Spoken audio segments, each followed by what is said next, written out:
Welcome to Beat Cancer, the official podcast of the UC Davis Comprehensive Cancer Center. Thanks for joining us today as we have in-depth discussions of the science, research, and advancements taking place at our National Cancer Institute designated Comprehensive Cancer Center. I'm Chris Joyce. And I'm Stephanie Winn. We'll also examine proactive approaches to cancer prevention, and most importantly, how we are breaking barriers to beat cancer in our community and beyond. Joining us today is Dr. Chen, a nationally renowned expert in cancer health disparities, particularly as they affect Asian American populations. Hello, Dr. Chen. Hi, everybody. Good to talk with you, Stephanie. Oh, it's great to have you here, Dr. Chen. Dr. Chen is the Associate Director of the Cancer Center's Community Outreach and Engagement program, and we are so happy to have him here today. And you are what I see as a real change agent in our community and such an asset to the Cancer Center. So to kick off today's discussion, tell us about the important mission of COE.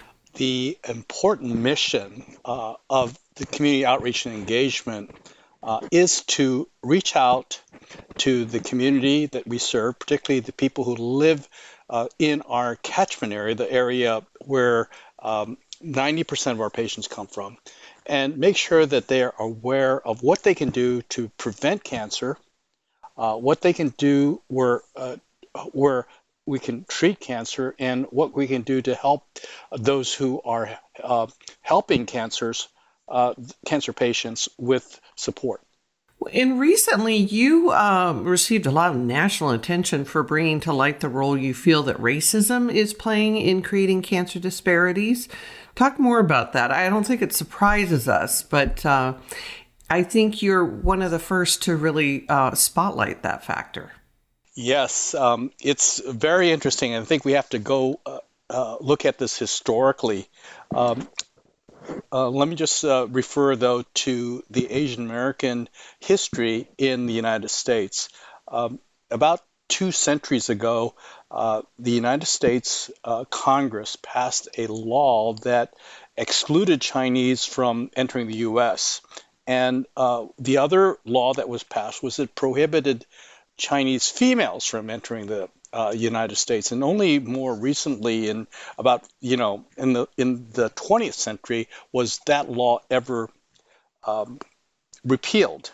And so institutionally, as a country, we have experienced racism as a influence on perceptions of seeking health care for Asian Americans. And of course, all the anti-Asian rhetoric and the hate crimes and so forth are good examples of the last few years and ongoing about the attacks against Asian Americans. And that has actually influenced Asian American women, because now they are hesitant to seek cancer care because they're afraid they'll be attacked on the way.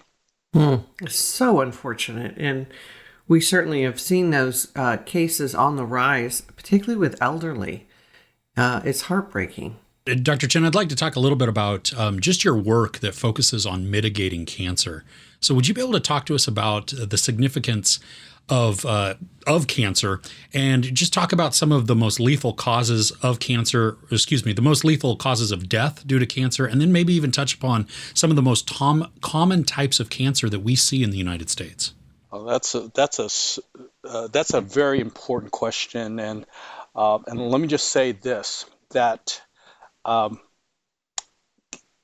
that cancer is the leading cause of death for anyone who's ages 85 and younger. So that, I think, includes everybody, at least, who are listening to this podcast. And so that's of interest. And I believe that one of the sayings by cancer patients is that their preference is never to have had cancer in the first place, rather than to be cured of a cancer. And so our focus is to focus on prevention. There are 3 levels of prevention. There's primary prevention. That's trying to prevent or just say interrupt cancer before it even begins. And a good example is health education, diet, exercise. These are behaviors that we know that can prevent cancer. Of course, the most obvious and most startling is never to start smoking in the first place, or if you're smoking, to quit. The second level of cancer prevention is called secondary prevention or screening. That is to be able to detect cancer before it occurs, or to be able to detect it while it's still treatable. And then the third level of cancer prevention is what is called tertiary, and this is for people who already have cancer, but it's trying to prevent its relapse.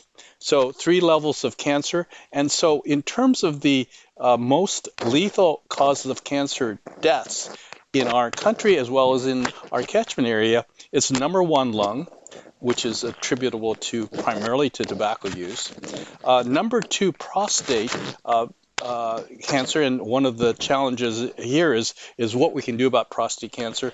Thirdly, it's breast cancer, and there's been a whole lot of work in this area, and early detection and mammography and other ways in which actually UC Davis is leading the way to address breast cancer in Latino populations is occurring here.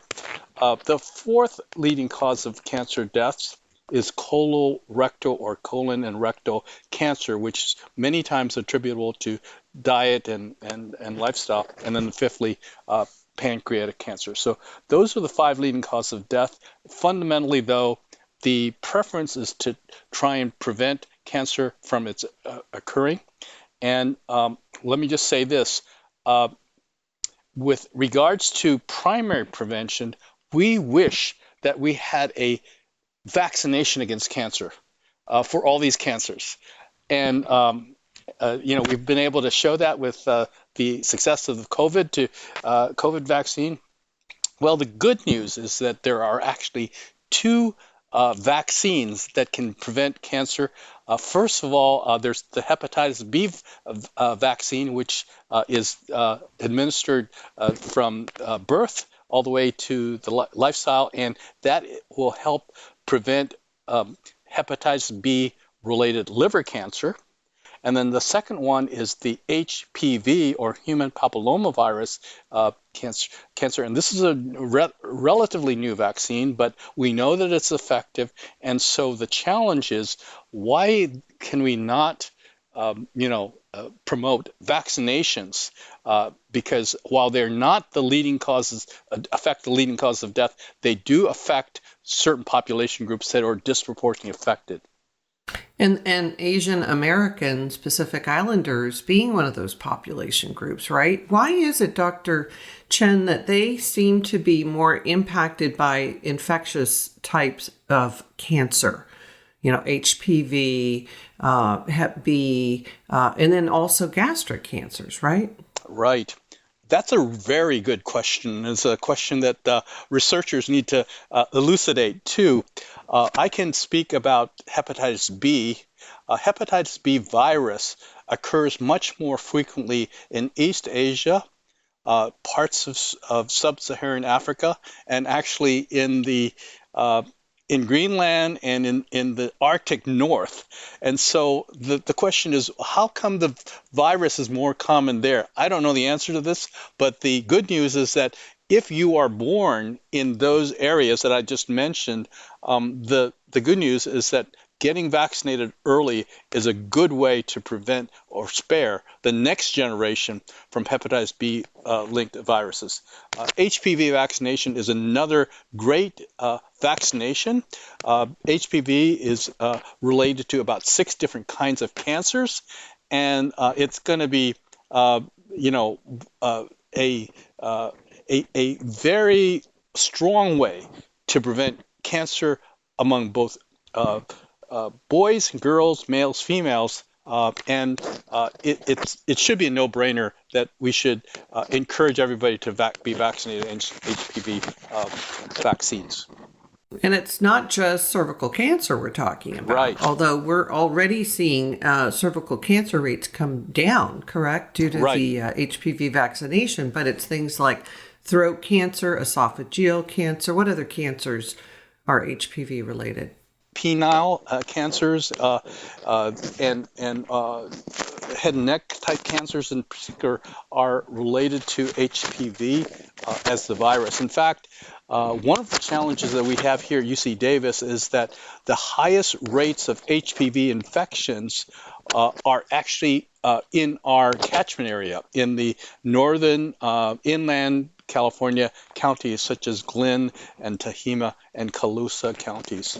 And so we have been focused on how to increase HPV vaccination among rural and Native American adolescents. Well, and some of it is with HPV in particular is some of that hurdle is just the education. Is that correct? Correct. It's actually multi-pronged education is one, parental education, patient education. But what we found, being effective, and this is the work of Dr. Julie Dang and others in collaboration with the federally qualified health centers, is that it's got to be attacking all three levels. One level being the parent/patient, the patient being typically a younger person. Secondly, the primary care provider, because the primary care provider is the one who has to, shall we say, authorize the vaccine. And then the third level is the clinic staff. So the clinic staff are there. And so this multi-level or three-level approach of having the reinforcement from the provider, the clinic, and the parent being willing to do this is all necessary and has been demonstrated to be most effective in increasing the HPV vaccination rates. Outstanding. Well, and with following suit on the education and the cancer prevention, can you talk about some of just the work that you do and the COE does with prevention, with education, especially as it relates to our historically marginalized communities? Okay, that's one of our challenges. Mm-hmm. So in terms of our historically marginalized communities, right now we've been focusing on racial ethnic minorities, African Americans, Latinos or Hispanics, Asian Americans, and Native Americans. And each population is different, has different distinct risk factors. And so our approach has been to try and customize our approach to each of these populations. All populations are not alike. For example, with the African Americans, the leading cause of cancer death is lung cancer. And while smoking is certainly a factor, one of the ways in which we're intervening is to promote lung cancer screening. This is something that has been proven in the research that if people who smoke a certain number of cigarettes for a certain number of years are participate in lung cancer screening, their lung cancer can be detected earlier or it's more treatable. And so this actually saved lives. In fact, there's great research on this area. With respect to Latinos, for example, one of the areas of their, shall we say, not deficits, but disparities, is in the area of liver cancer. And here at UC Davis, we have one of our researchers who is looking at metabolic, meaning a combination of hypertension, diabetes, and other factors which are linked to higher liver cancer death rates among Latinos. And so diet and other kinds of combinations are one of the ways there. With regards to Native Americans, one of the areas that we have been focusing on is HPV or human papillomavirus related cancers. And here, this is area really of prevention where we are targeting rural and adolescent Native American children, adolescents, so that their vaccination rates are higher. With regards to Asian Americans, this is an area that I've been historically involved with, and here, while I'm I think Stephanie said, this is the cancers that affect Asian Americans are disproportionately related to infectious causes, bacteria, viruses. Liver cancer is one of them. But one of the more interesting factors now that we've discovered recently is that lung cancer uh, among never smoking Asian women is higher than any other population. And so we're trying to figure out, if you do all things right, never smoke and so forth and so on, how come you're disproportionately affected by lung cancer as a never smoker women?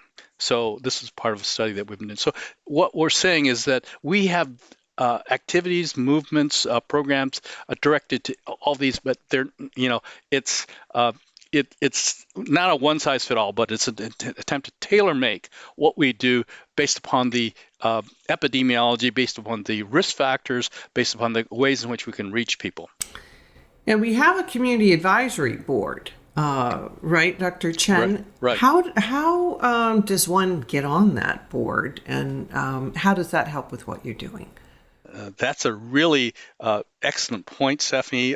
We're very fortunate to have a community advisory board who is comprised of non-academic community leaders from our catchment area. These are individuals who are distinguished and committed to reducing the cancer burden in our area. And they represent, and we're very fortunate in our community advisory board to have racial ethnic diversity, as well as male, female, and also by geography, parts rural, urban, as well as parts of our catchment area. For example, we have individuals who come from the Central Valley. One of them is a CEO of a Latino serving community-based organization. Another one is an Asian in Merced, who's the leader in the area. We have the director of the California Department of Health Dialogue on Cancer, who is African American.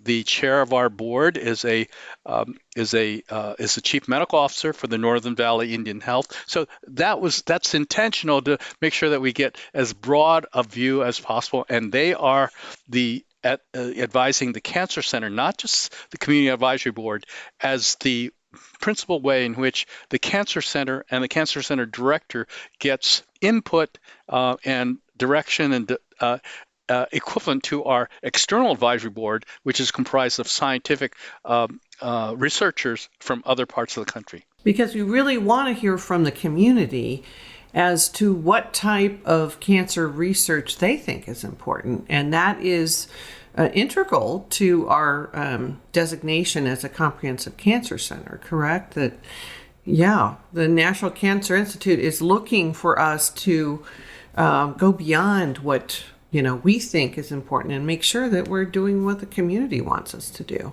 That's absolutely correct. In fact, we look to the Community Advisory Board to help us set priorities.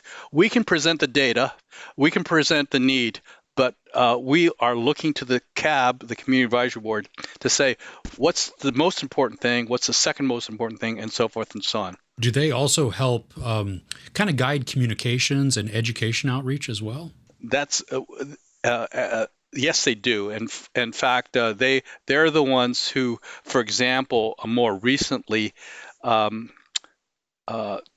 gave our scientists guidance on how to communicate the advances of the total body scan. This is something that only UC Davis has, an Explorer PET program, which our scientists, these are the creators of this total body scanner, thought, well, we'll just do a YouTube video and just show them and wow them with the technology. But the result was that they were not able to attract racial ethnic minorities to understand and appreciate the value of this technology. By sharing the videotapes with the board, this collaboration between the researchers and the Community Advisory Board, and in conjunction with the Public Information Office, created videos that showed what a simulated ride was through a total body scanner.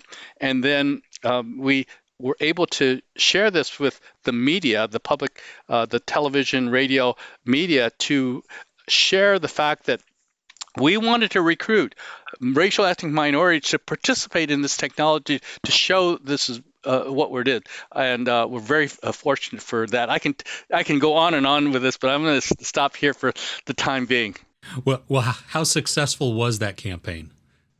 It was tremendous. We had more than 155 people from the community wanting to participate in the study. We could only take 20, Wow. and then our results were tremendous. We had every racial ethnic population represented: African American, Latino, Asian American, and Native American, and men and women. And the importance of this was that these individuals were quote unquote healthy and they didn't have cancer. And so the value of the data that came from this is that their data would be compared with a cancer patient from the same racial ethnic. So a African American cancer patient scan would be compared with an African American non-cancer patient, a non-cancer person, and so you'll be able to see what would it look like in a cancer patient who's African American with it compared with quote unquote a healthy Asian American African American. So that's tremendous value. A reference point, as it were, to a control, a comparison that would not have been possible if we didn't have the tremendous outpouring of the community response. And that's a great example of the research that we're doing here at UC Davis. But what about the clinical trials? We're also doing a lot in terms of clinical trials. You've been very vocal about wanting to increase participation, diverse participation in our clinical trials. And it's really going to take the community's help, right? Right. And let me just say that clinical trials are the gold standard by which new therapies are based upon. So physicians and others design or trying to determine whether a new therapy or different therapy works better than the existing therapy.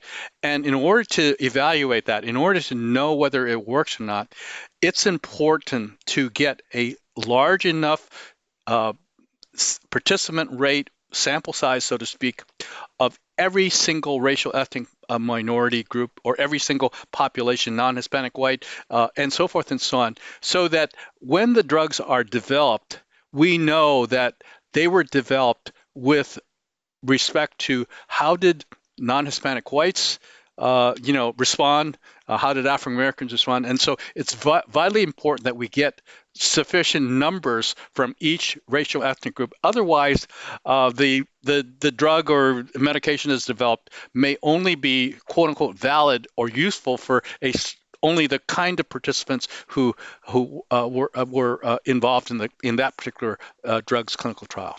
Well, how do we change those stats? What needs to happen?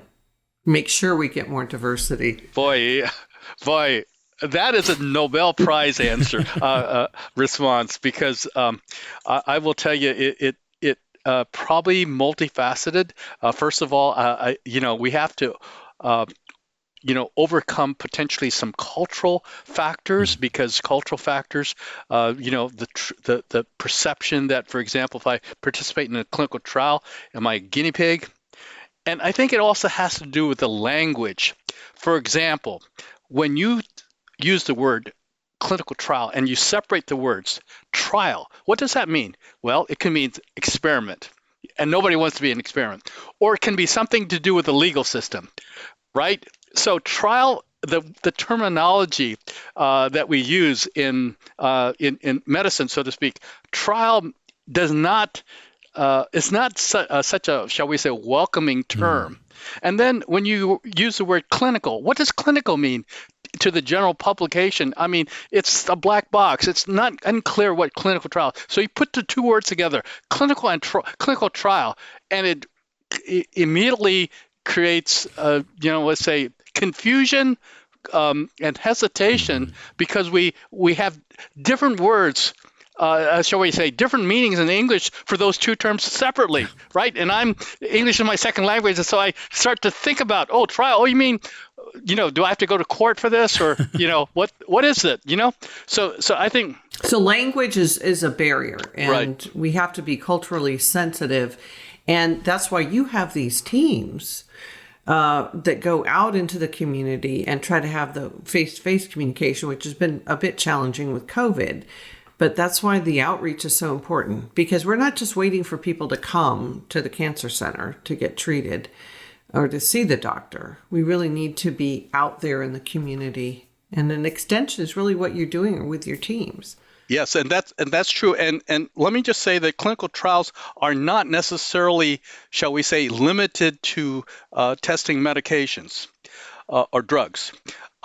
We need quote unquote clinical trials, and I hate to say that with hesitation because I just told you how bad clinical trials. What else can we call it? Yes, we can call that research studies. We can call this something more, shall we say, less ambiguous. Okay, I mean creating ambiguity.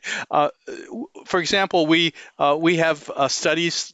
On vaccination, for example, what are the ways to intervene on vaccination, compared with, say, maybe one approach that Dr. Dang has used is birthday cards. So sending birthday cards to kids and say, hey, you are now 14, it's time for you to get vaccinated, compared with the usual care, which is, it depends on when they see the doctor. So clinical trials and trials could be utilize, shall we say, non-therapeutic efforts, and are really ways to evaluate behavioral interventions and not just therapeutic interventions. Well, I think you're on the right path, and we really sense a lot of passion in your voice, Dr. Chen. Yes. Where does this come from? Your passion to do this work?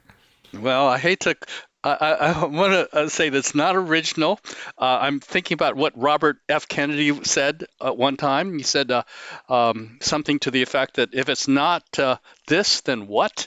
If it's not now, then when? And if it's not us, then who? So if we who have the knowledge, experience, and training to communicate the importance of cancer prevention and control, then what are we here for? It's the opportunity. It's a fact that if we have a message that's compelling, then and we know that it's life-saving, then is it conscionable to not to say anything? Well, we are very fortunate to have your passion and commitment here at the UC Davis Comprehensive Cancer Center, Dr. Moon and Dr. Chen. We like to call you Moon. And we sure hope you keep up the fantastic work you're doing, and you keep adding to your team. Your team keeps growing because of the significant impact they're making on the cancer burden locally, and just applaud you for all that you're doing. Absolutely. And before we let you go, could you tell us a little bit about maybe some of the things that you have in store for the future, or that are currently in process right now that you're working on? Okay, good. Well, yeah. One of the things that we're doing is what we call C3, Conversations About Cancer, and we're taking that on the road to different counties. So we've recently been to Solano, and we're taking it to Merced, and we're taking it, we've been to Yuba County. We're taking our team to where people reside and asking them, what's important to you about cancer. We share what we know about the cancer burden in the area, and then we invite them there. For example, one of the more recent C3s we went to was Yuba County, and we showed on a map of Yuba County 2 different zip codes. One zip code had very high cancer burden, and a different zip code in the same county had a very low cancer burden and said, what is it? You're still, you all live in the same county, but the zip code has made such a difference. And they said, well, one of your zip codes, that's just water. You have no, that's a pond. That's a river. There's no, so we need to know that this is where the community residents know best and say, hey, this is where the populations are. This is where where they may be exposed or whatever. And so for us to just kind of look at a map and we have been able to use maps and zip codes to figure out cancer burden and relate that, but really we need to go to the community and say, hey, this is what we see, but tell me more about what you think would be important. Okay. Well, hey, Dr. Chen, we thank you so much for your time today, for the discussion. It has been wildly informative. We love hearing your passion and what you're doing for the community. And I'm sure that in the very near future, we will be following up with you and some of your colleagues as well to learn more about what the Office of Education or Outreach and Education is doing in the community. So thank you. Again, we truly appreciate it. You're welcome. I enjoyed it. Great to have you on. Thank you. Thanks for joining us on the podcast today. If you'd like to get in touch with us, you can email us directly at beatcancer@ucdavis.edu. Beat Cancer is a production of the UC Davis Comprehensive Cancer Center. For more information on our NCI-designated Comprehensive Cancer Center, please visit health.ucdavis.edu/cancer.